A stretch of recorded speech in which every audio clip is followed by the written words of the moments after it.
Hello, hello, hello. It's Trevor Emden, and we're ready with the key to higher guidance. So just waiting for some people to arrive. So it's just on the hour, and we'll hold on while people show up.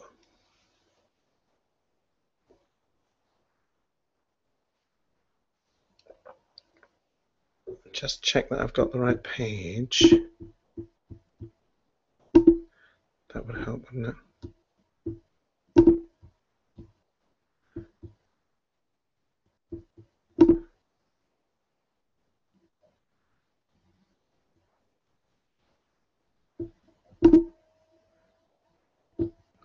Should stop doing that.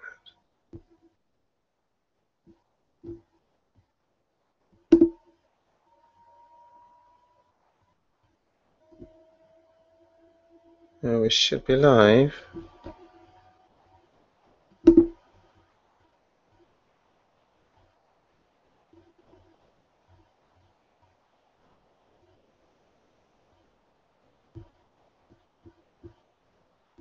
Right.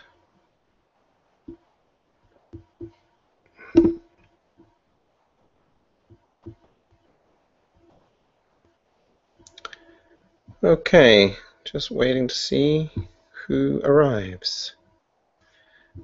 Maybe I'll send you all an email.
Oh, hello.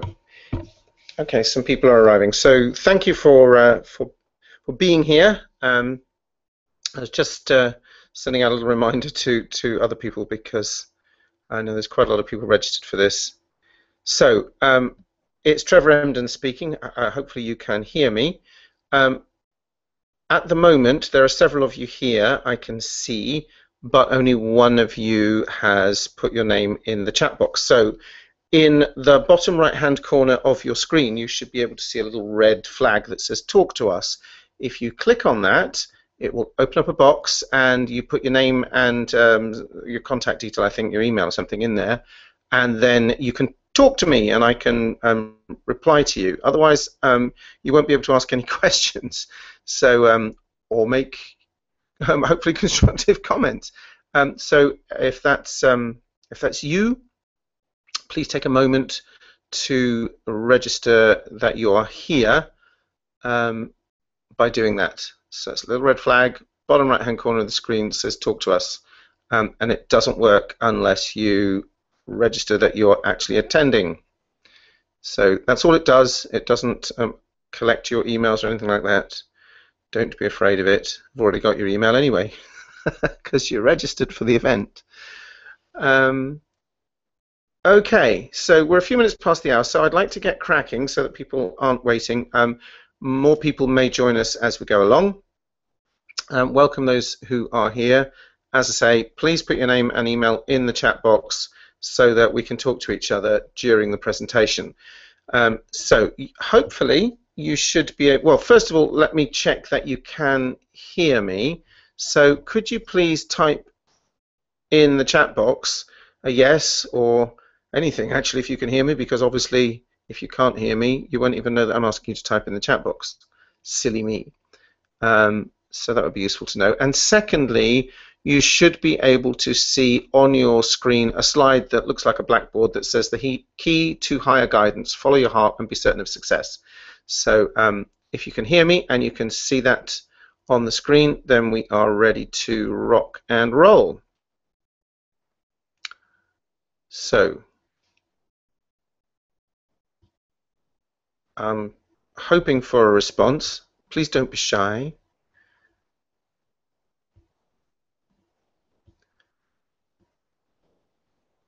Okay, well, you are being shy, so I'm going to have to trust that the feedback I can see on my screen that tells me it's all working. Hiya, more people here. Okay, yeah, thank you. Okay, I'm getting some responses now. Thank you very much. Scotty, hi, thanks. All right, so let's crack on, folks. Thank you. Okay, so let's crack on because I have a lot to get through today. So what we're going to cover in this presentation is, as I say, the key to higher guidance. So the first thing that I thought I should probably address is, why is this important? Who cares about higher guidance anyway? What difference does it make to your life? And there was, a long time when I really didn't feel that it was. I thought it was a bit of mumbo jumbo that people who were into kind of new agey, almost latter-day hippie stuff would talk about, and that it really wouldn't change anyone's life very much. Boy, was I wrong. It completely changes everything. You trust in your success. Okay, so what that means is when you want to achieve something, you've got a dream, a hope, an ambition, a desire. You set out on that road, and you know you're going to get it. It's a bit like if you are going on a journey. If you get in your car or on a train or bus or a plane, you expect to arrive at the other end. Now, it may be that there'll be hold-ups, blockages, roadworks, turbulence if you're in the air, whatever, along the way, but you still expect 99.99% certainty that you will get to your destination. And knowing about higher guidance and trusting in it is a similar thing. It means you're going on a personal journey, and I want to get there. You might not even know the way. But you just trust that in fact, from that point of view, if I'm going to stretch my analogy a bit, public transport is a better metaphor, because when you get in a bus or a train or a plane, you don't have any control over the vehicle, the speed it travels or the direction it goes. You just trust that, assuming you've got on the right transport, that it's going to take you to the place that you expected it to go. So you're not even in the driving seat, as it were. You just let go and you trust, and it all happens. You have inner strength and confidence. What that means is that you stop relying on external forces for your good luck.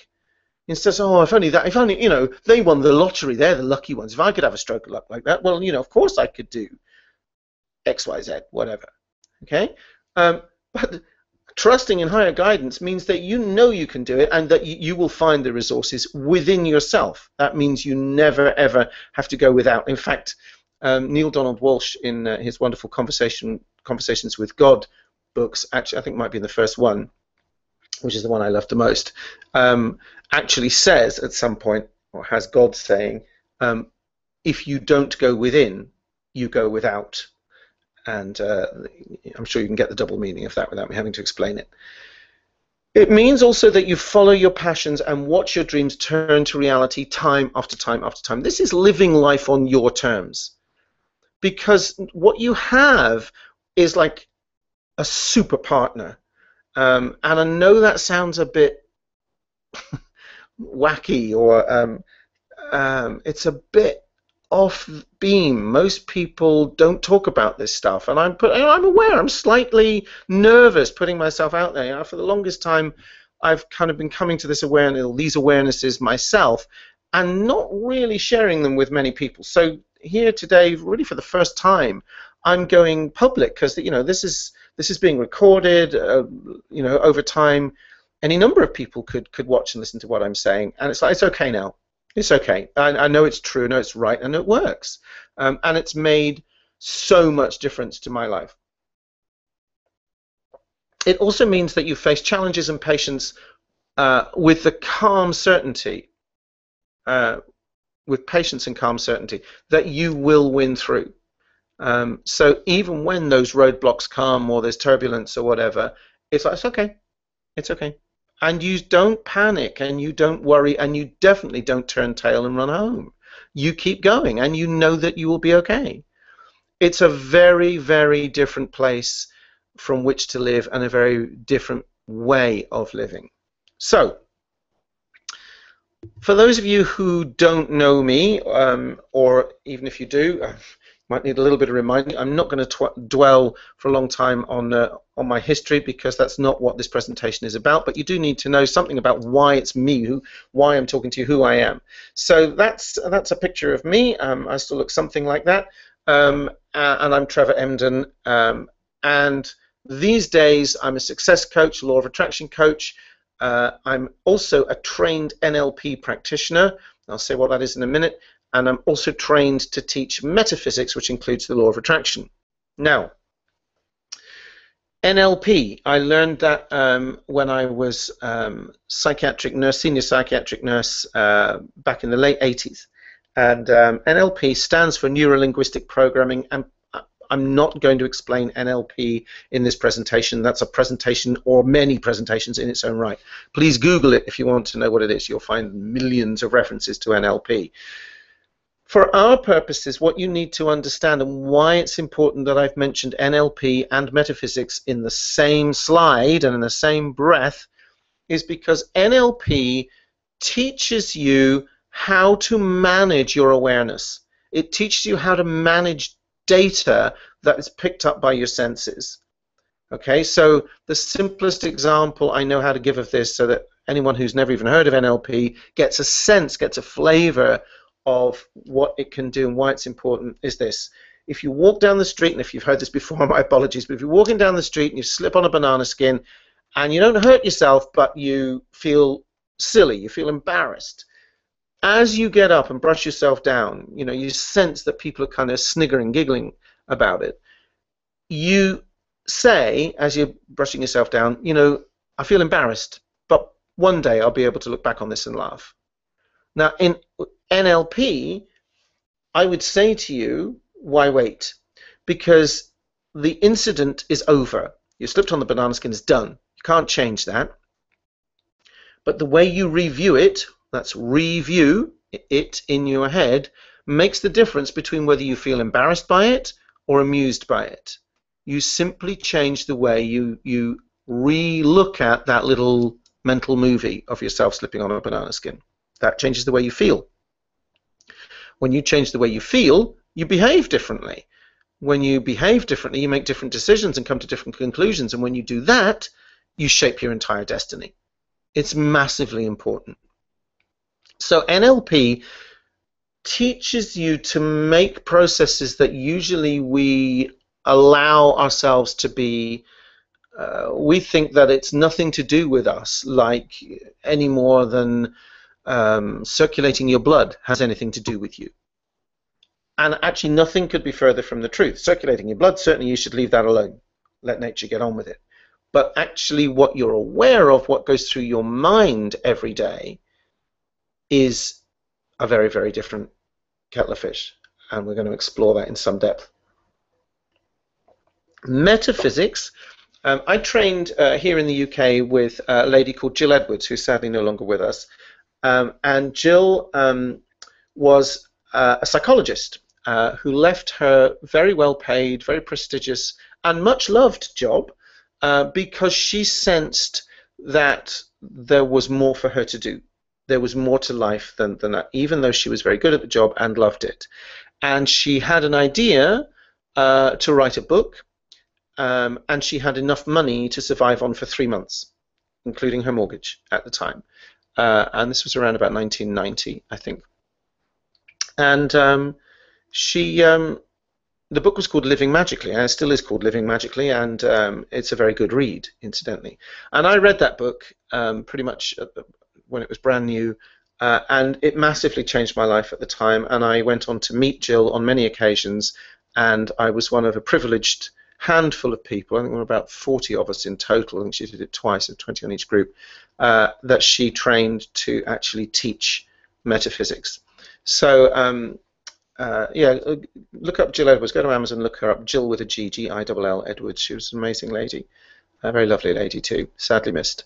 So the reason that I bring both of those things up together, because obviously I could tell you lots of other things about me, but they're not important for this, is because I want you to know that eventually a penny dropped, in fact quite a lot of pennies dropped, and I realized that putting those two tool sets, if you like, together, NLP and metaphysics, I created formidable, amazing results in my own life. And it took me a while, again, to basically come out of the closet and actually talk about what I was doing inside my own head, but also to just test it enough times to get that this works time after time after time. So if I just show you a couple of the more tangible results, because it's really very difficult to describe, because in many ways, many of the results you can't see. I was quite an unhappy man 25 years ago. I'm the complete antithesis to that now. I love my life. I absolutely love every day of my life. So these two pictures here, two of my proudest moments, but what's important is that without these beliefs, these things wouldn't be here. If you look at the picture on the top left there, I guess you'll realize that I am the person on the left of that picture as you look at it. The person on the right is my wife, Anna, and I met Anna back in 2006 one day and proposed to her the next day, and we've been blissfully happily married pretty much ever since. It took a little while to organize the wedding and to get visas and stuff to get her here, but we have been in a wonderful relationship ever since. Now, to say that was impetuous would be an understatement. I mean, there's a whole, we could write a whole book about our love story, if you like. And I don't want to go all gooey on you either. But the point is to do something as crazy as that, and I'm not advising anyone to do it, by the way, but to do something as crazy as that, I had to totally know that I was right, that this was the right thing to do, and she was the right woman for me. And also, she could have said no, of course, but clearly she didn't. Now, the thing is, you know, I've been twice divorced. And I'd had a series of heartbreaks before and between those divorces as well. So I didn't exactly have a great track record of doing good relationships. I just knew this woman was the right woman for me to spend the rest of my life with. And I should also say as well that prior to meeting her, until a few months before that, I had been 5 years on my own on purpose. I decided, right, bachelor life, that's it. Not saying I'm never having anything to do with women, but committed relationship, no. And then I started to get this stuff in my head. Things changed in my personal life. I thought, I'm ready. And I made that move, and here we are all these years later.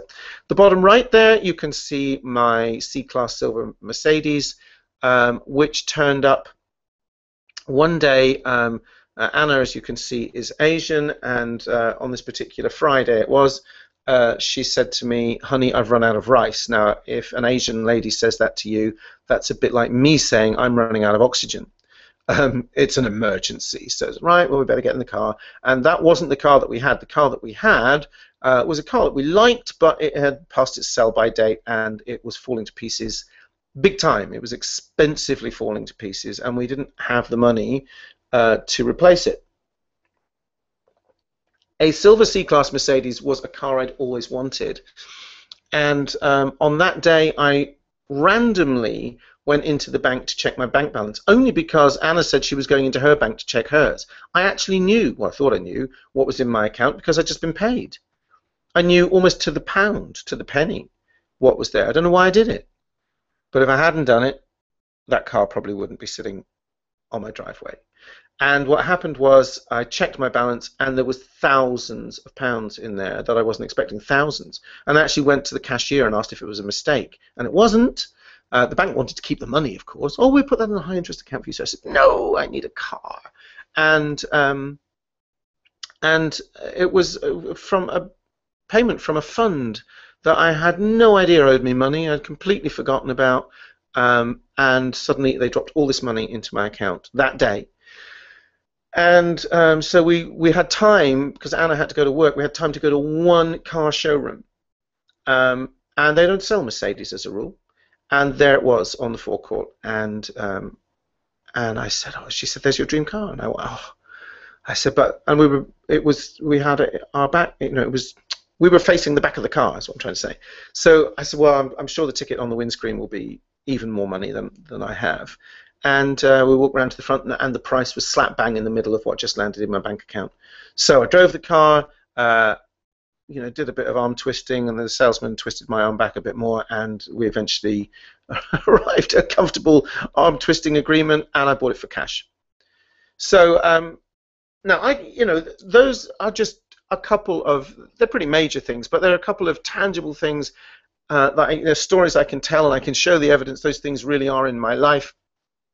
But what I can't show you is the happiness, the inner peace, the joy I get from doing things I love every day, and being with people I love, and living in a place that I love, and everything about my life has radically changed, massively. So enough about that. Okay, so let me tell you a story. Let's start getting into the meat of this here. Now, as you can see here, this is a silhouette of a pregnant lady, all right? And this is a little story that I heard recently about, a true story as far as I know, about a little girl who about 4 or 5 years old, who asked her pregnant mother about the baby, see? And so she's saying to the mother, Mommy, how does it know where to put the eyes? And how does it know where to put the fingers? How does it know? Now, that's a great question from anybody of any age, because the actual truth is no one really knows how it knows how to put all the bits of a baby together in the right order. How does that happen? What an amazing miracle that is. Okay, now I could have shown you a lot of things here. I could have shown you a bean sprout just pushing up through the earth. And I could have asked you the same sort of question. How does that happen? Where does the energy come from? Why does it turn into a bean sprout? We don't know how it happens. Okay, we understand a lot about biology and anthropology and zoology and any ology you care to name, but we still don't really know what makes it all work. How does it know? So when I want to hone in on the it in that question. How does it know? What is the it that we're talking about? Okay, now we could be talking about God. Now I've put up here a sort of classic, this is Michelangelo's image of God as conceived by much of the Catholic Christian world for many centuries, and other religions too. And you know, we've got a white male with a long white beard, and this is not my view of what it is. I don't mind if we use the word God at all, as long as we're all on the same page. And incidentally, I don't mind at all if you believe in that kind of a God. That doesn't bother me one way or the other. But I'm not talking about that, because that kind of a God is external to us. That kind of a God is external to the universe. That God, in that belief system, kind of made the universe and then decides how it's going to run, particularly how we are supposed to run our lives. Now, I have never personally, and again, I'm going to come out and just say my stance here. It doesn't mean anybody else is right or wrong, and I'm open to listen to any views. But my view is that an external God who creates this incredible universe, including this amazing planet that we live on, and us, and basically says to us, right, here you are, you've got this wonderful planet, and I've given you, humans, above all other species, free will. And now do what I tell you.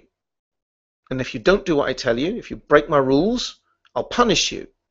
Well, if you're God, my question is, well, why would God even need to do that? God could have just said, well, I want these creatures to behave exactly this way, so I'll just create them that way. Or they have free will, they can do what they like because I love them. So that's never made sense to me. Even as a child, that didn't make sense to me. I couldn't get my head around that. I wasn't as well able to articulate it then as I probably can now. But it never made sense. So I'm not talking about that. I'm talking about the power, the intelligence that knows how to put a baby's eyes and a baby's fingers in the right place. I'm talking about the intelligence that knows how to spin planets and create galaxies and daisies and eyeballs and ants and everything else. Because I don't know how all that works. And nobody else does either. Okay, so obviously we could philosophize about this indefinitely, and I don't want to take up too much time with that. So I want you to understand, I'm talking about some intelligence that appears to me, there's no way that I can say that intelligence doesn't exist. But I don't know, and I don't know what it is. I don't know how to conceive of it, certainly not like that image there. So, but I just know that it is far, far greater than my own personal intelligence. Not that I want to diminish my own intelligence, but that it's. I mean, for example, how do you grow your fingernails? I know how to clip and cut my fingernails or file my fingernails, but I don't know. You file them under F, don't you, for finger? But I don't know how to grow them. I don't have anything to do with that. That's what I'm talking about.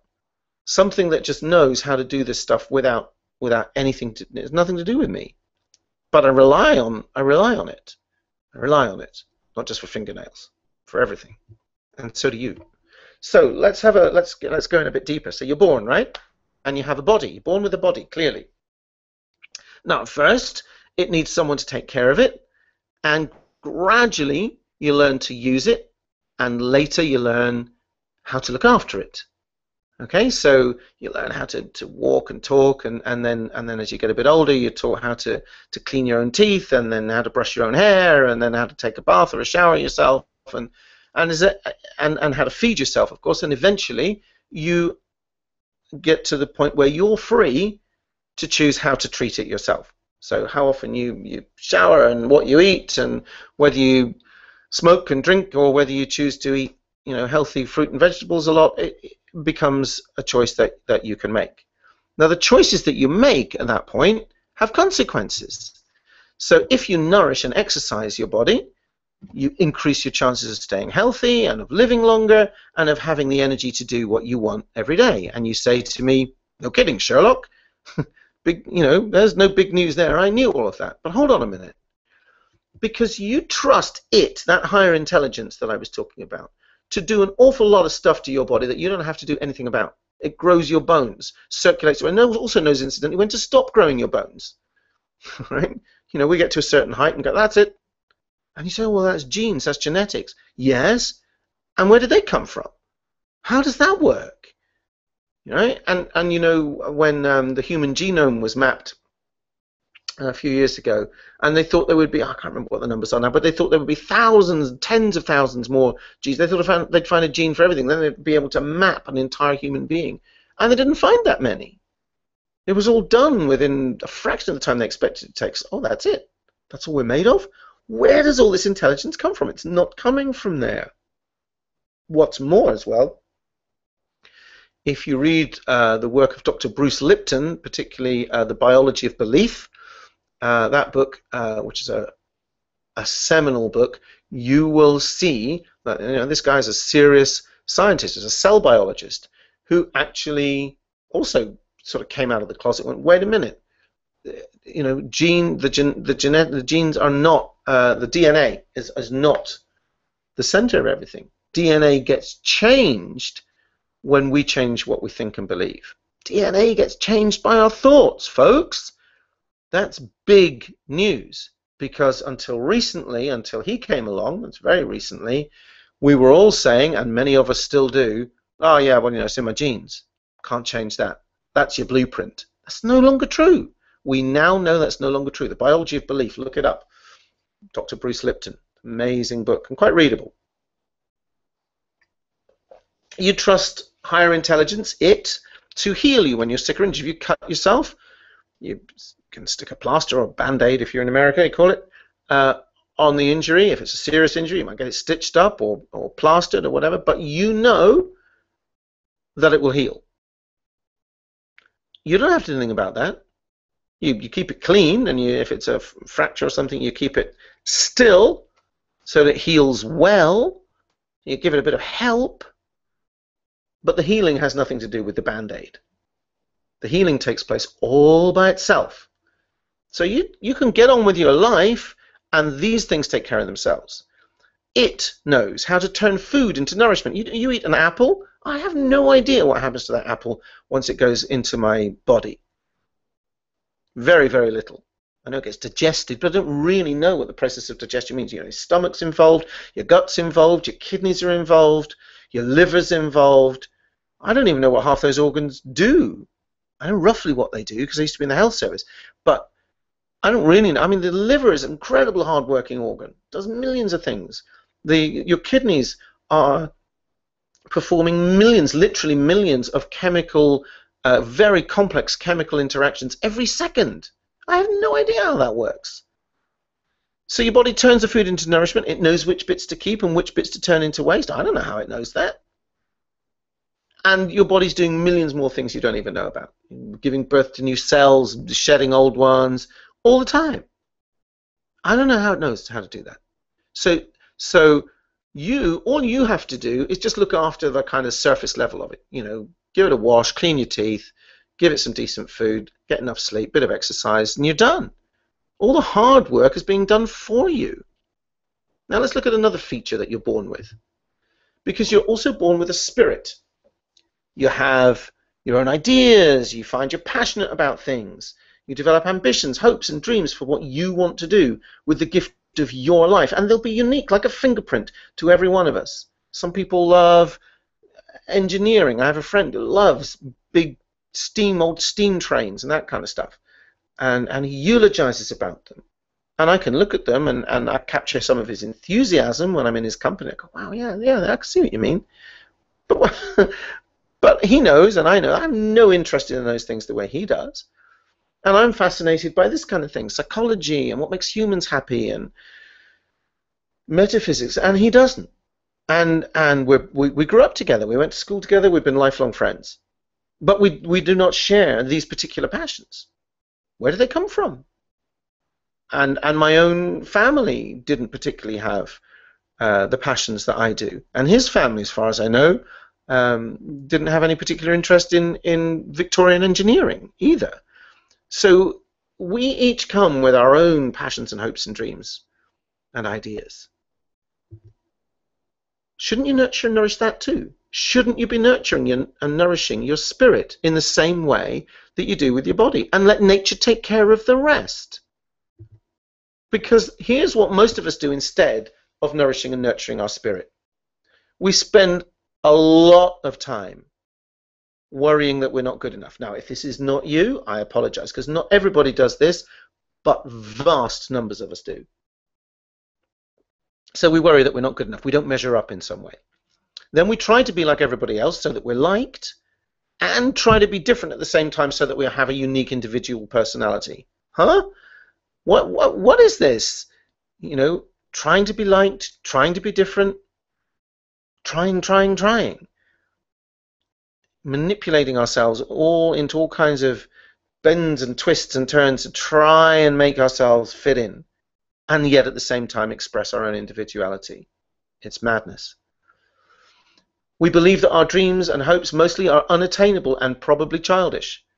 Grow up, get real. We say it to ourselves. Oh, come on. You can't do that at your age. What? Excuse me? And another crazy thing we do, we want the best for our children. In other words, we want them to be happy. I don't mind what they do as long as they're happy. Don't do that. That's crazy. We teach them not to be unrealistic too. Sins of the father. Now, some parents don't do that, I know, but a lot of people do. I'm not saying you do it.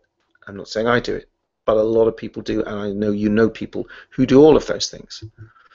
And there's more, because we link our sense of self-worth to our achievements, our physique, and our looks, and perhaps even our rank or status. So if you're a tall, male, good-looking doctor who serves the community, this is the stuff of old romantic novels. Nobody wants to be, if you're male, short and fat and bald, and working on the trash or the dust carts, for example. Nobody dreams of that, as far as I know, right? And yet, those people are salt of the earth, most of them. But we think that, I'm worth more because I have this or that, or he or she's worth more because they have that, is more to the point. We tend to look outwards and compare. And there's a tendency as well to believe that we are what we have. So if you have, a lot of trimmings and trappings of what should we call it, luxury or semi-luxury lifestyle, and a good job and status and a loving family and da. If you lose some or all of that, if you think that you are what you have and you lose any of it, then you aren't anymore, are you? So we're not what we have, and we're not what we do. And there's worse than that, because worst of all, we think we're separate from everything. We think we're separate from it. Now, this is where kind of the rubber meets the road, because, or perhaps where the rubber gets taken away from the road, because if you think that you're separate from everything, then baby, you're on your own. And if you're on your own, then all that struggling is about all you can do, really. And you just have to keep your fingers crossed that you have some good luck, that you're liked by enough people to get on in the world, to have a decent family life, to have a decent job, your boss likes you, your employees like you, whichever way around it is, you get on okay with your parents or your kids. And, happiness is something that comes in little patches between long periods of worry and frustration and self-doubt. That's how life is for many, many people, because we think we're separate from everything, from it. So let's look at the physical thing. So I have a question for you. What do you suppose would happen to your body, your health, and your well-being if you fed it nothing but junk and toxins for years and years and years? Now, you already know the answer to this. You don't need me to tell you what happened. I mean, there's enough documentaries and reports about it almost daily now that we know what junk food can do to us in the long term. Okay, so here's another question. What do you suppose happens to your mind when you worry incessantly, scold yourself all the time, repeatedly tell yourself you can't change, don't believe you're capable of greater achievements, and harbor feelings of hate or resentment? You feel jealous of other people who've got more than you or better than you. You get angry a lot. You feel regret about things that you didn't do, or maybe things that you did do. You feel ashamed. What do you think happens to your mind when you constantly feed it a diet like that? Now, you may not be doing all of those things, but I bet there's a fair chance that you do quite a lot of them on a regular basis. Am I right? In fact, let me just pause for a minute and see if there's any comments in the chat box. Okay, there's still quite a few people here who have not put their name into the chat box. So just to say again, if you want to ask questions or comment, you need to, there's a little red flag at the bottom right of the screen that says talk to us, and when you click on that, you'll be able to put things in the chat box. So I'll keep moving on. All right, so what do you think happens when you do that? It's fairly obvious, isn't it? Give or take, that is how most people live. Despite all we have, despite all these amazing 21st century trimmings and trappings, this is how people live. And worse, They think they have no choice. They think that's how life is, that's how I am. That, I got out of bed the wrong side this morning. I can't help it. It's just the way I'm made. Those kinds of, they're called memes, M-E-M-E, social beliefs, cultural memes that people just accept as gospel. But you have an incredible ability because you can choose your thoughts. Now, I don't know whether any other species can do this because I can't speak to the animals. I'm not Dr. Dolittle. But as far as I'm aware, we don't know of any other species that does this. You can choose to think a worried thought, or you can choose to think, you know what? I'll figure a way out of this. You can choose that. You can choose that thought. Right? Just imagine what difference that makes. If you think, oh, my back's against the wall, I'm in a scrape here, I don't know what to do. You're going to act very differently from if you think, I've been in worse scrapes than this. I always figure something out, even though I can't see it from here. That's a choice. You can also imagine anything you want. You have this incredible power to imagine anything, especially the things that you desire and dream of. You can imagine.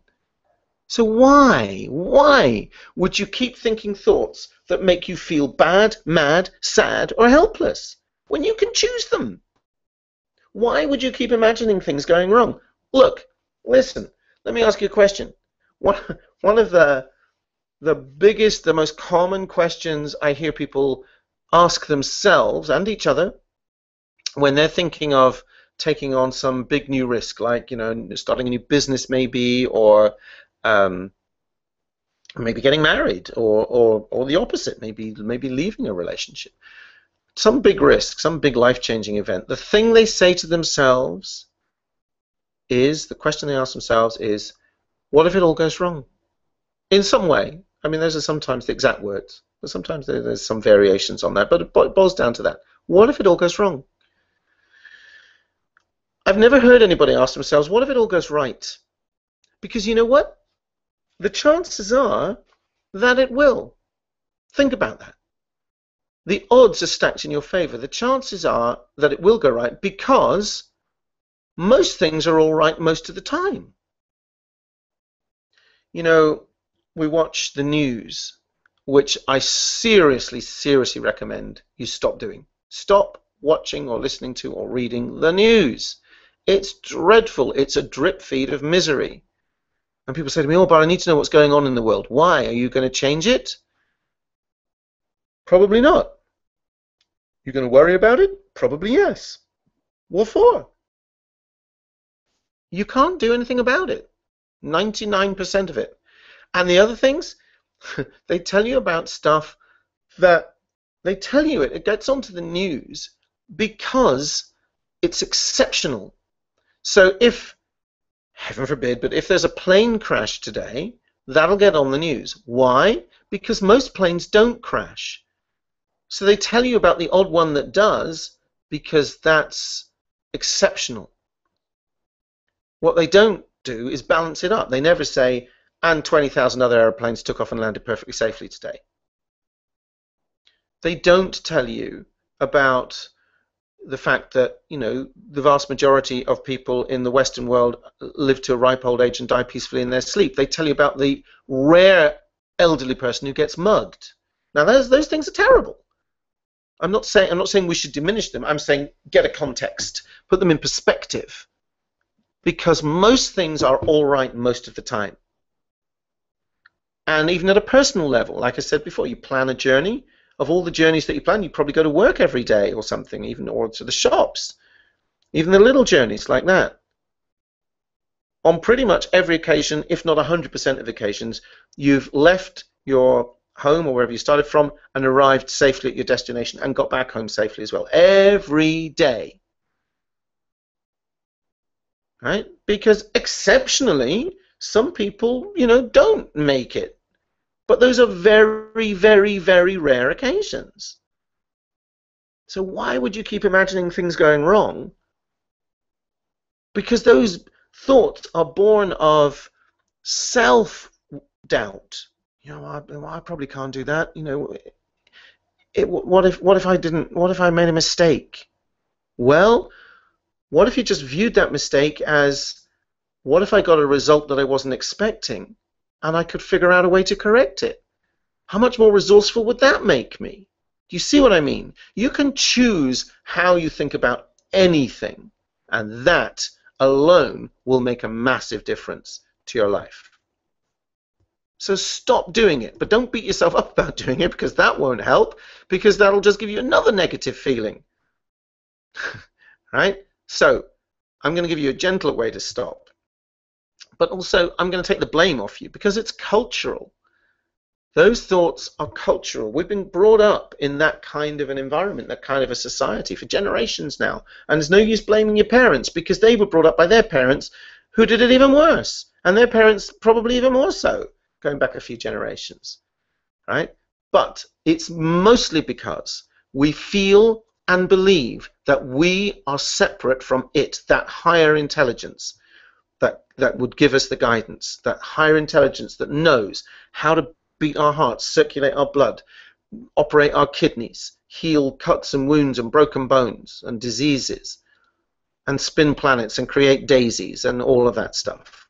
Now, if it knows how to keep your body alive and nourished and even heal it when it's sick, when all you have to do is eat a reasonable diet, wash regularly, exercise a bit and get some good sleep, don't you think it also knows how to keep your spirit alive too? Your passions and your dreams came with you. They arrived with you when you were born. Possibly before you were born, some people speculate. But if you feed your mind junk thoughts on a daily basis, you will eventually kill those dreams off. You'll kill that passion off, or at least stifle it so much that your life will be reduced to the proverbial rat on a treadmill, just marking time until death. Now, I don't want to get maudlin about this, but we, again, are probably the only species who realizes that we're mortal. And your death is coming, folks. Sorry to have to tell you that. But that voice, as you get older, will get louder. And if you don't follow your dreams, the only choice you have is to become more and more stressed and frustrated by stifling them. Because the older you get, obviously the less time you've got left before the Grim Reaper turns up. None of us knows when that's going to be, but we know it's a certainty. That's the only certainty in life. Death is coming. So, as Wayne Dyer would say, don't die with your music still in you. Follow those dreams. You have to know how to take those chances, how to take those risks, and trust that you can make it. That's why knowing that you have higher guidance is vital. Because when you know that nature will take care of what you want to show up, once you know how to do that, once you stop feeding your mind junk thoughts, your whole life will change. And you can change your whole life. It's a teamwork. It's a partnership. So let me introduce you to what I'm calling the mind diet. Now, this is only going to be an introduction because there's far more depth to it, but I will show you some principles. So what if you consistently believed in yourself? You consistently imagined and believed in your personal dreams coming to fruition. Consistently is the watchword here. Not just now and again, oh, that'd be nice. But nah, probably never happened. I don't mean that. I mean that every morning you wake up and know that if it hasn't arrived today, it's coming. Just like you ordered something from Amazon. Okay, it's not here yet, but they're pretty reliable. It's coming. Right? Every day. And as you go through the day, well, no matter what happens, it doesn't knock you off course. It doesn't, oh, well, that's it then, that's over, that dream's gone. No. It's just a roadblock or a diversion or a bit of turbulence. But it's still coming. What if you consistently believed that? What if you consistently believed that you could achieve it and that your dreams were going to show up and come to full reality fruition? What if you had no doubt that you are lovable and valuable as a unique individual, so that you weren't constantly worried about what do other people think of me and is this, am I doing it right? What difference do you think that would make? How much difference do you suppose that would make to your life? Now look, I'm going to show you another miracle. let's talk about energy for a moment. I love acorns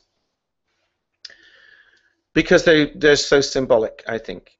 See, okay, let's talk about some principles here. Everything is energy. No scientist disputes this anymore. Metaphysicians agree. This is quantum physicists agree. Everything in the universe is energy. We know that matter, the material universe, is not created by matter. You know, they've tried it with all these, you know, the Hadron Collider or whatever it's called in the CERN Institute in Switzerland, isn't it? You know, where they smash particles together at several times the speed of light. It does not create more particles. So everything is energy. Everything, including you, including the food you eat, including the thoughts you think. We know that. We can measure them. We can see. We can put electrodes on people's heads and see the patterns that the electrodes tell the pens to draw. Energy resonates with similar frequencies, right? So if you've got a tuning fork tuned to the note of A, and there's a violin nearby, and you ping that fork, and it resonates at the note of A, the A string, if it's in tune on the violin, will resonate in sympathy, right? But the C string on the G string won't, because they're not on that frequency. Now there are other harmonic notes that would also resonate, not so loud, but they would resonate as well, because they are complementary frequencies, right? So if you're constantly thinking negative junk thoughts, what kind of energy do you think that's going to resonate with? Now, here's the thing, and here's why I put an acorn on this slide. Because the universe, the intelligence of the universe, knows what to do with energy, right? If you take that acorn, or any acorn, and plant it in the ground, or just drop it on the ground in a forest, or in the right kind of environment, it takes a long time, I know, with an acorn, but it will eventually turn into an oak tree, which will eventually turn into an oak forest, because it will shed other acorns, produce and shed them, and they will grow.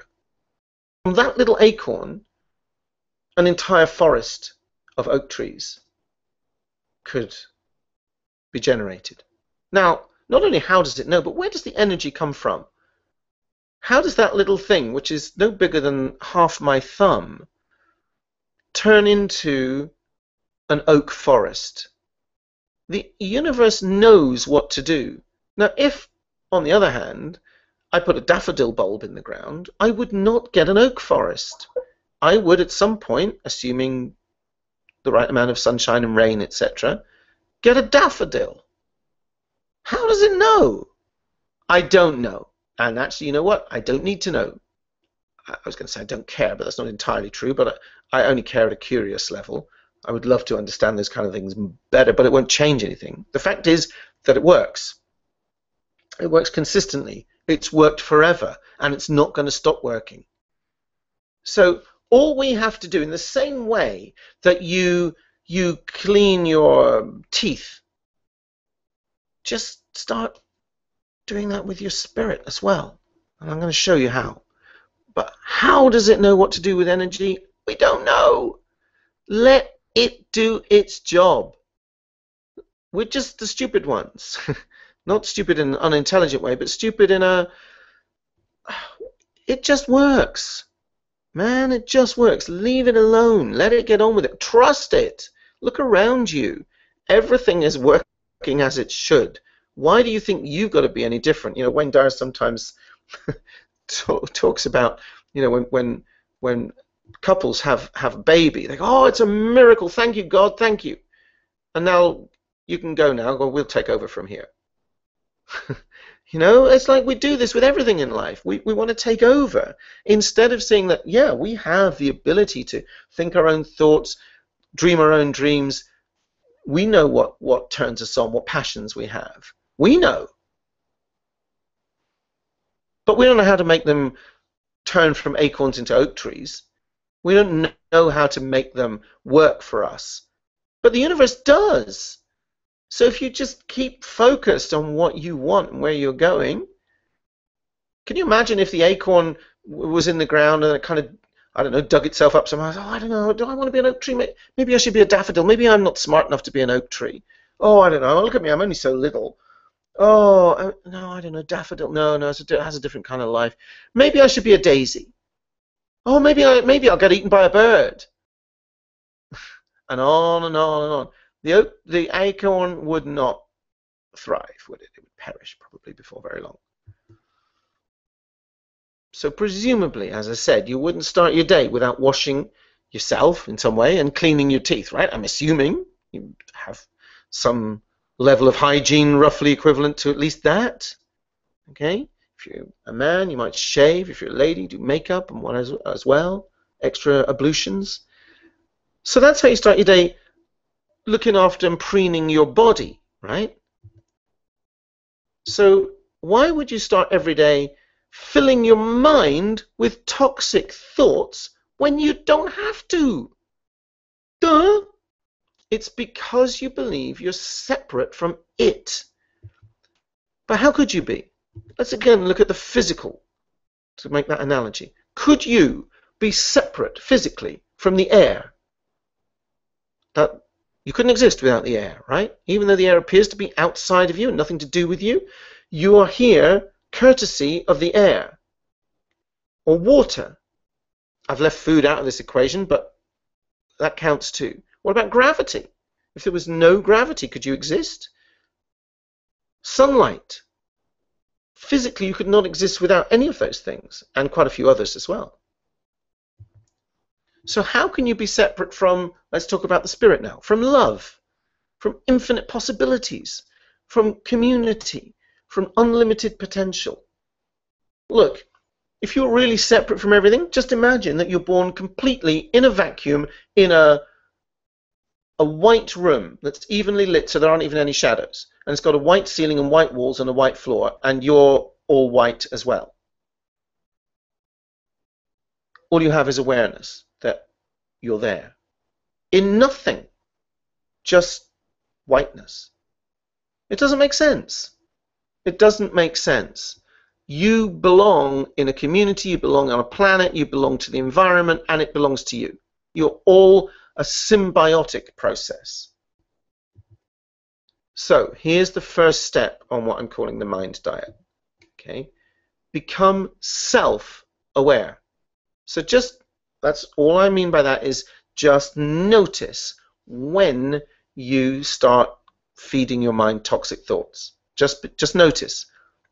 I'm not telling you, look at the second point here, I'm not telling you to beat yourself up whenever you feel angry, frustrated, or jealous, because beating yourself up will only add another toxic emotion to the mix. That's completely beside the point. I'm just telling you to notice. And whenever you catch yourself indulging in those kinds of thoughts, simply do this one thing. Remind yourself you have a choice. That's all you have to do. I don't have to think like this. I don't have to think this thought. Just remind yourself you have a choice. That's it.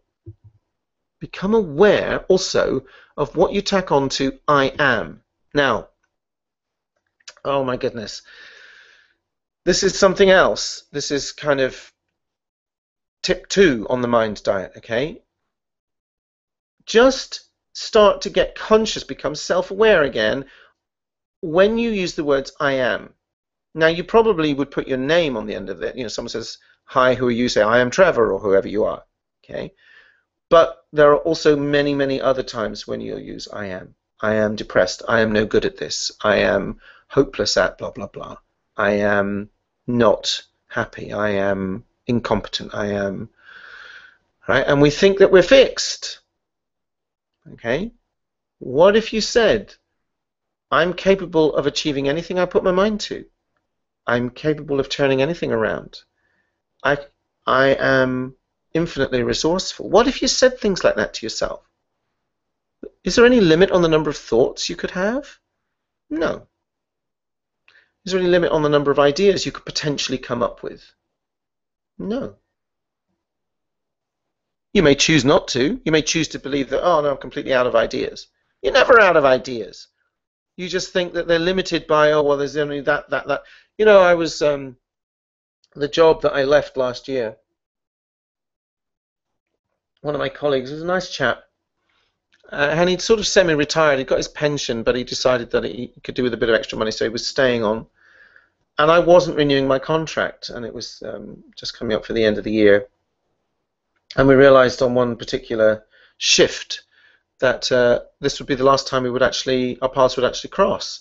So we shook hands and wished each other good luck, and he said, what are you going to do then? Because let's face it, and we're both about the same age. He said, let's face it, Trevor. He said, what else can we do? And I went, what? I said, anything you like. He went, no, I'm stuck with this now. And it was just, here were two intelligent middle-aged men, and one had the belief that this is it, I'm stuck with this career, whether I like it or not. This earns me money. I'm too old to change. Can't do anything else. And me going, woohoo! I'm free. I can do what I love, and I'm gonna do it. And here I am. I'm doing it, folks. You're listening to a guy doing what he loves right now. And so, if you say, oh, it's all, okay, he didn't begin that sentence with I am, but it's to say, I am only capable of this. I am limited by all you're limited by is your beliefs. Totally. Now let's talk about meditation, because meditation is like taking a shower for your mind. If you wouldn't get up in the morning, I presume, and go about your day without washing off the grime of yesterday, off your body, off your hair, possibly, if you have hair, off your teeth. So why would you walk around with the accumulated grime of possibly years of toxic thinking in your mind? Now, the thing is, we resist meditation. A lot of people in the West resist it. Why? Well, it has a bad rap, really. We think, not in the East, not in India and places like that, but we in the West, Europe, America, Australia probably, many of us think it's just doing nothing. We also think it's very difficult and complicated, and in fact nothing could be further from the truth. But partly, of course, it's one of those very subjective experiences, so no one can actually tell you if you're doing it right. And we like to have techniques. We like to be told, first you do this, then you do this, then you do this, and then you got it right. And if that's the result, you got it right. Meditation isn't like that. Meditation is never the same 2 days running sometimes. We imagine it's probably pointless. It probably won't make any difference anyway. Which is a bit like imagining that eating healthy food is pointless. And we think all problems have to be solved by our little selves. You see, no room for it again. Well, what difference does it make? Because when I open my eyes, I've just wasted 20 minutes and I'm still here and I've still got to figure out all my problems. But that's not right. Now, I'm going to teach you. I'm aware that we've been going about an hour now, and we're, I'm going to be wrapping this up fairly soon. So I can't teach you in-depth meditation practices here in this training, but I can teach you a little bit. Okay. So I'm going to teach you to find the gap in your thoughts. Okay. So here's some instructions, because as I said, we like techniques. Okay. So and you can try this now while you're listening, but it's better if you try it for yourself when you've got you can try it in the bathroom. If you think, I haven't got time, yes you do. While you're waiting for the kettle to boil, just try this. If you can spend 10 minutes sitting in an armchair, you don't have to sit in the lotus position. You don't have to do any mumbo jumbo, but just comfortable, not lying down, because you probably fall asleep. Nothing wrong with falling asleep, but that's not meditation either. It's sleeping. So the process is you just watch your thoughts. You just witness them. Okay, just watch what your mind does. Whatever it thinks about, whatever it wants to go, might be thinking about yesterday's dinner or tomorrow's date, or what time you've got to get up in the morning, or the project you haven't finished yet, or whatever it is. That's fine. Go with it. Just all you have to do is witness. Just watch. As Eckhart Tolle would say, like a cat watches a mouse hole. So just be attentive, but relaxed at the same time. And get curious about what your next thought will be. Just start wondering. Wonder what my next thought will be, and watch your mind and wait. Now, while you wait, there'll be a gap. Sometimes there will, sometimes there won't. Don't force it. You're not doing anything, you're just watching, like a cat watching a mouse hole, remember? And then when you notice the gap, you can watch the gap and notice how the gap feels. And then thoughts will drift back in again, and then you'll, for a little while, you won't even realize that you started thinking again, because your mind likes to do things like that. And then eventually you'll become aware that you're thinking, and they go, I wonder what the next thought will be, and you just do it again. Now, once you've found the gap and you start noticing the gap, you just began meditating. It wasn't hard, was it? Right? That's a form of meditation. That gap is the source of your awareness. It's where ideas are born. It's where healing happens. And it's where guidance can come to your awareness, to your consciousness. You don't force it. You don't say, well, I want some guidance. It'll just come. In the same way that acorns know how to start sprouting into oak trees. I don't know how that happens. I don't know how my fingernails grow either, but they do. You have to start letting go and trusting that nature will take care of it if you just become a partner with it. Stop feeding your mind junk thoughts. So, in a nutshell, maybe in an acorn, the mind diet is like this. Feed and nourish your mind with thoughts of self-love and self-belief every day. Involve your body. Now, I haven't talked about that in this presentation, but actually, if you notice yourself feeling negative or doubtful or worried, or involve your body, because all of those things have an accompanying body language, and if you shift that body language, you will shift yourself out of that negative emotional state. Square your shoulders, take a deep breath, put a big grin on your face. Even if you don't feel like smiling, just do it. It releases good chemicals in your brain that make you feel better. You cannot feel miserable and depressed while you're sitting or standing erect with a big smile on your face. You can instantly slump back into the negative feeling if you want to, a second later, but just give yourself a break, right? It just breaks up the pattern. And that's sending the signals out to the universe. So in other words, when you start constantly, consistently nourishing your mind with positive thoughts, perhaps I should say a little bit more about positive thinking, because that's a phrase that's been bandied around and overused, really. Positive thinking in the way that it used to be taught, and it still often is, like,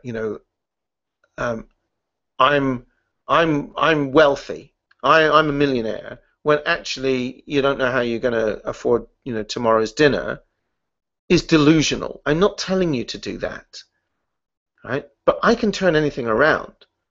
There's always a way if I'm committed. Those kind of things are not delusional, because you can and you will.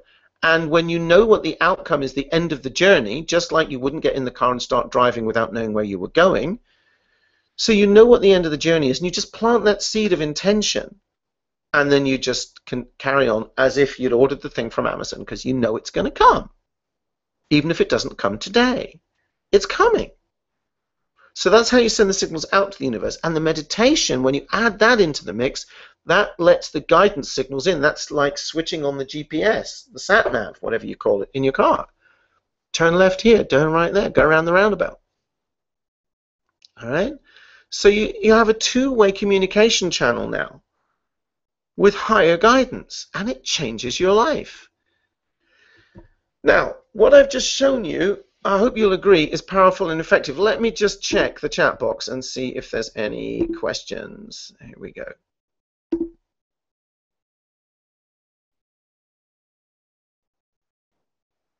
Okay, thank you, Scotty, for that. Okay, Scotty's had to go to an appointment, but he's left us a 5-part series on effortless success. Okay, I will tell everybody about that before the end of the program. Thank you, Scotty, for that input. Okay, so there don't seem to be any other questions at the moment, although lots of you still have not put your names in the chat box, so you can't ask them. The chat box is at the bottom right of the screen. Little red flag says "Talk to us."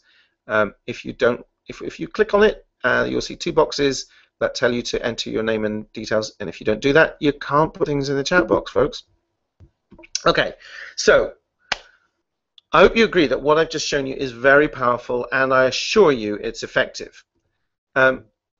However, we can make it even more effective, because if you know how to deal with setbacks and losses, you need to know how, you need to be equipped for that, because some setbacks and losses are fairly minor. You have a flat tire or something, but there are bigger ones in life, as we all know, and you need to be equipped for those. You need to understand how to make clear decisions about what you're going to do with your life, because dithering and procrastinating is like getting in the car and driving in a zigzag and then round in a circle, and maybe I'll go back home, and maybe I'll go there, maybe I should go to this. You can't. If you don't know how to make a clear decision, then the universe can't help you, can it?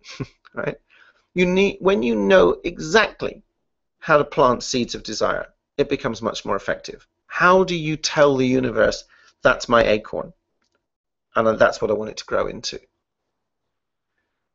It becomes much more effective as and when your relationship with yourself is utterly harmonized and balanced, and when you can totally trust your interactions with the universe to meet every need or desire you have.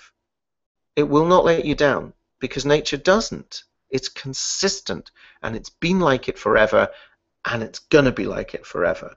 It's the best partner you could ever have.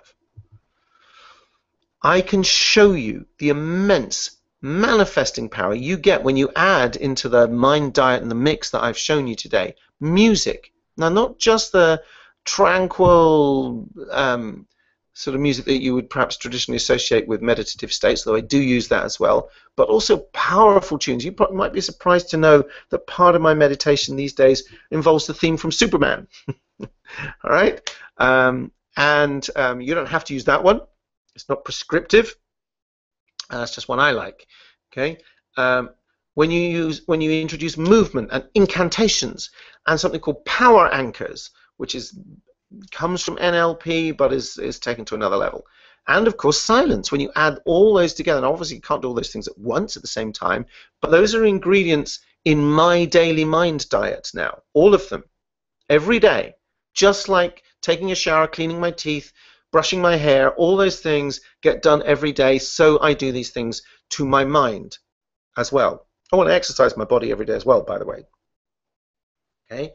And people go, oh, well, that sounds like so much discipline, and that sounds like a lot of trouble. And it's like, no, this is freedom. This is living the way I choose to live. And I know how to go down the rabbit holes that lead me to doom and disaster. I know that, I've been there more times than I care to recollect. All right? And I also now know how to get out of them and how to stay out of them and how to avoid them. And this is a large part of that. To take you to those levels, I have a new program, and there's a small fee. Are you interested? I'm going to take it as a yes, because most of you aren't even in the chat box. It's called Law of Attraction Maestro.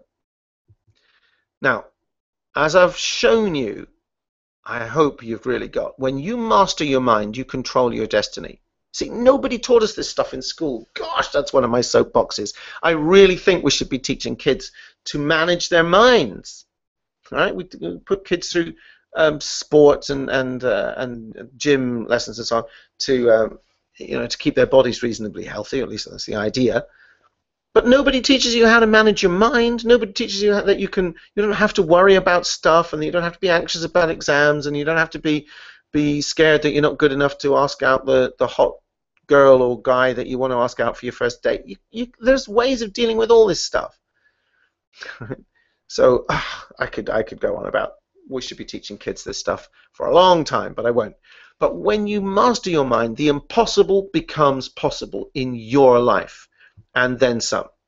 Because imagine the ripple effect that has on other people's lives. What effect do you think that has on your kids or your grandkids or your friends or your loved ones as you start becoming the role model for living on your terms and turning your dreams into fruition? So what you'll discover as you do that is how to fully appreciate your power and its limits, because we may be a part of God, but we're not God. I can't decide that I want the earth to spin the other way tomorrow. Right?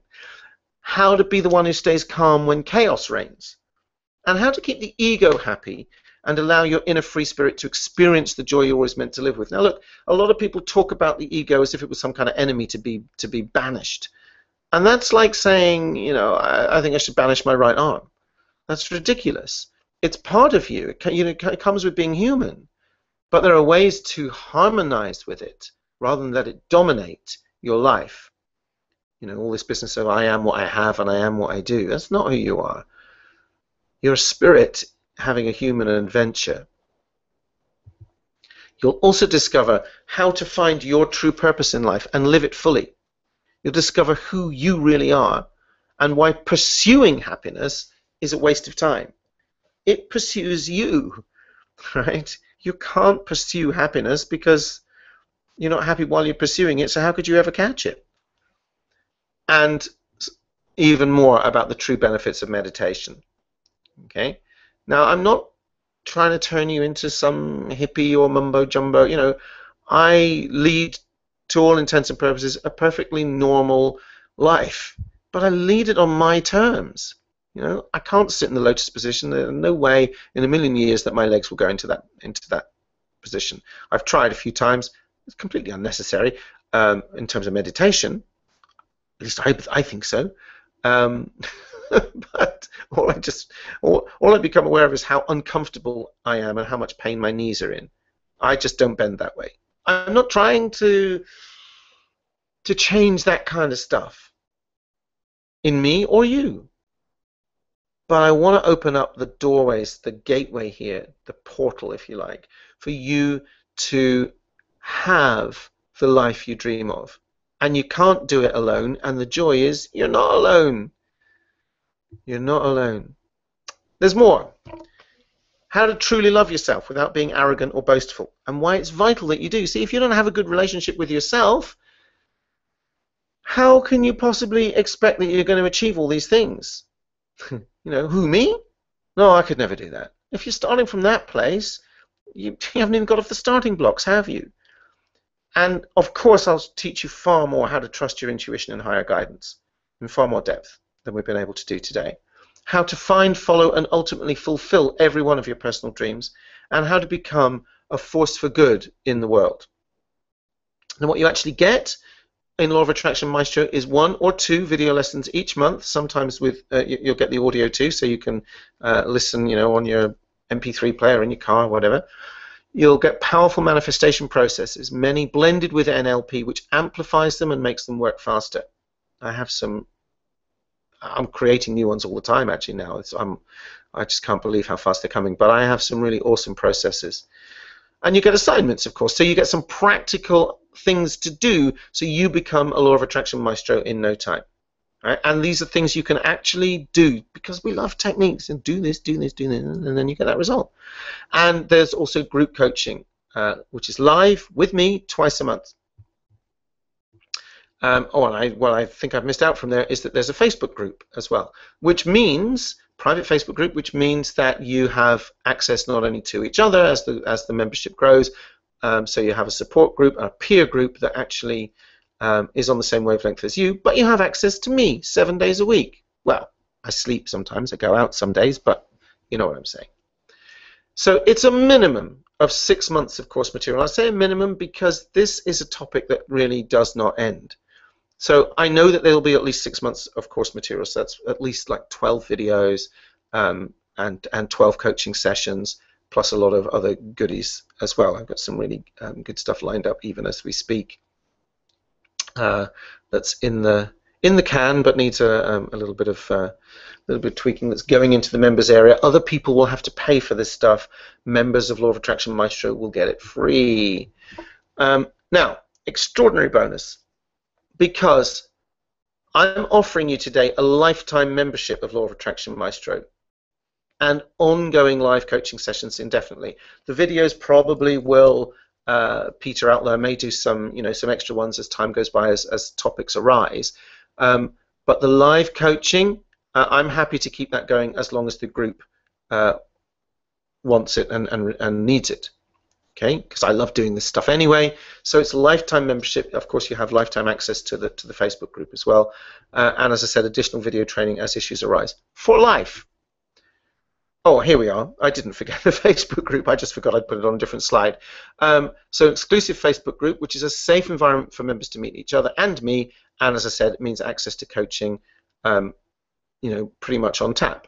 I might answer you in 5 minutes. I might answer you in a few hours. It depends, but I will be checking into that group regularly. Now, because I want this to be deep and intimate, this can only be open up to 20 participants at a time. As people leave them, then the more vacancies will become available. Right now, it's still new, and I want to be able to give everyone time.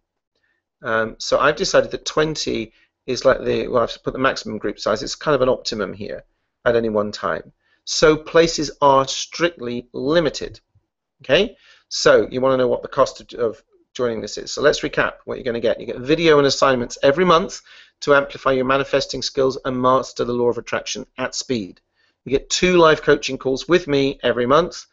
You get access to the private Facebook group and lifetime membership of Law of Attraction Maestro and ongoing coaching. Now, I won't be keeping it like that indefinitely.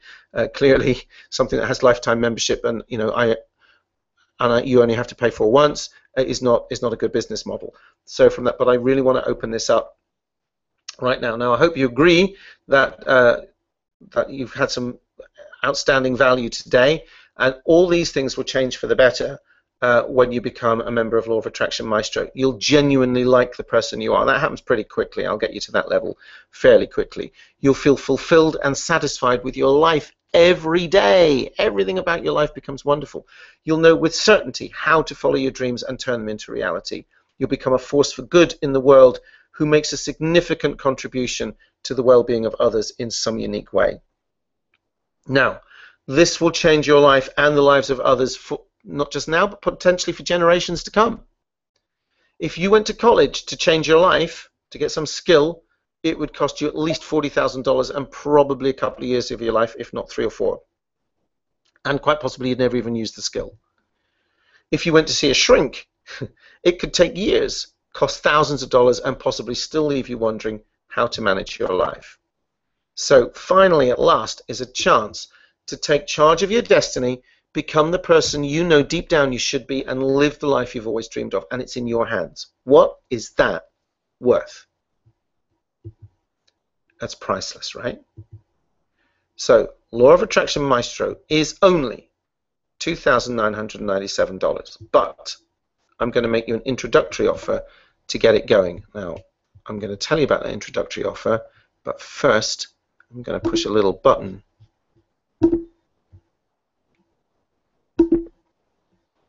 so that you should now see a button on the screen. I hope you do. Okay, so I'm going to make you an introductory offer to get it going. Oh, my thing doesn't want to play. Why is that? Here we go. If you're one of the first group of 20, and 1 or 2 of the places have already gone, you will only pay not $2,997, not even $2,500, because I'm going to take off an entire $1,000, making the cost today just $1,997 for lifetime membership. And I have one more surprise, because if you prefer an easy payment option, you can pay in 3 installments of $6.99, and they'll be spaced 14 days apart. But that wasn't the surprise. Keep watching. This is why you'd be crazy to pass, because you'll fully step into your personal power. You'll manifest the life you desire from the very start, and you'll be the one who stays calm when chaos reigns. You free your spirit to experience the joy you were always meant to have. And this, you find your true purpose in life and you live it fully. You know who you really are. Relieves the fear of taking risks. You'll know why pursuing happiness is a waste of time, because it will pursue you. You'll live from your heart and feel the passion for life every day. Now, join now. Be one of the first 20 and save $1,000. And there's the link, wizardofwisdom.com LOA, that stands for Law of Attraction, hyphen or dash maestro. That's wizardofwisdom.com, LOA dash maestro. Okay, but I promised you one more surprise, because for the first 5 people who sign up, and I can tell you a couple of these are gone already. So if you go to that website, and if you push the button that's on your screen, it will take you there. You will see that whichever option you choose, there's space for a coupon.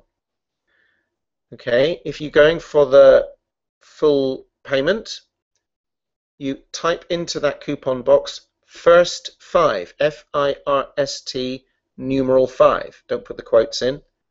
Okay, if you're going for the subscription membership, paying 3 installments, you put first 5 sub for subscription, FIRST numeral 5 SUB, right?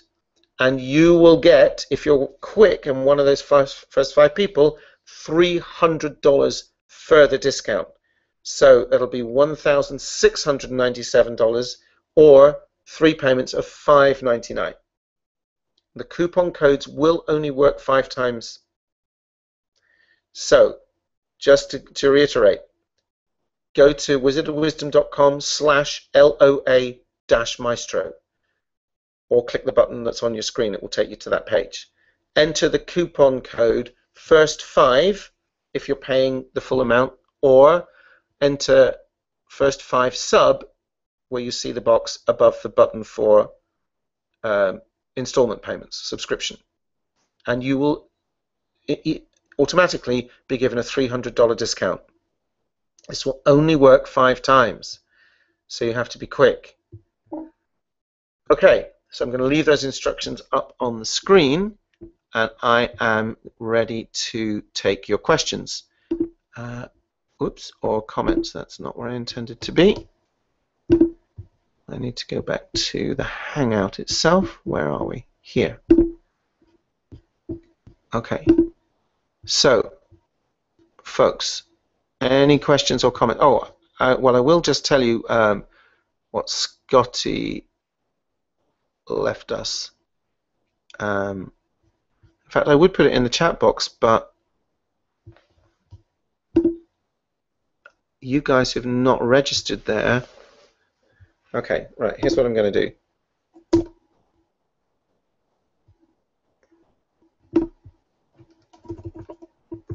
In the chat box, I'm going to put the link you need to get the... I see I can't multitask. I can't talk and type at the same time. Right, there is the link that should also lead to the button. The same page leads to the button. And I'm just going to copy and paste what Scotty kindly left, because he says this is. I'll have a look at this myself later. So this is a 5-part. He says, "Hi Trevor, I did a 5-part series on effortless success as a pastor." Now I don't know whether he means he did it when he was a pastor or it's effortless success as a pastor. I imagine the first one. "I would like to pass on as a gift. No opt-in, just a download page. Click here." Thank you, Scotty. And that is that link there, apparently. So, folks, any questions? You're all very quiet on the questions front. And there's still lots of you who did not put your name in the chat box. So if you're trying to ask questions, the only way you can do that is to be in the chat box, which means hover over the little red flag at the bottom right of your screen that says talk to us.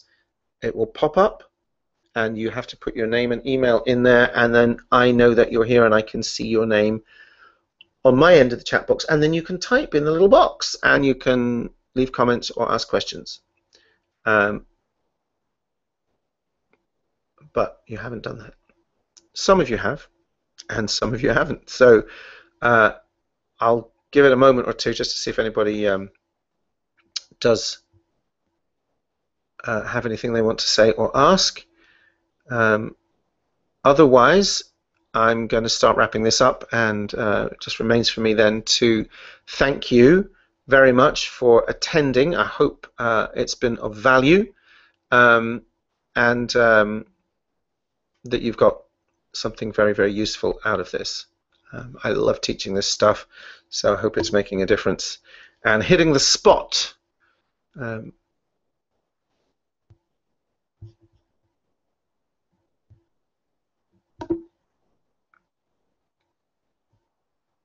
Okay, there's nothing coming up in the chat box right now, folks.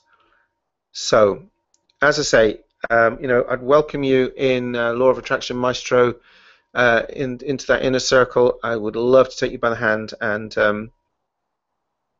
give you that opportunity. So, hopefully, I will see you in there,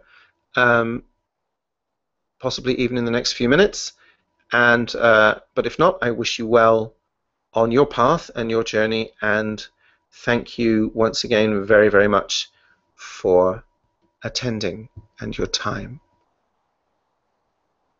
Okay, I don't seem to be any other questions, so I'm going to wrap this up. Thank you and goodbye.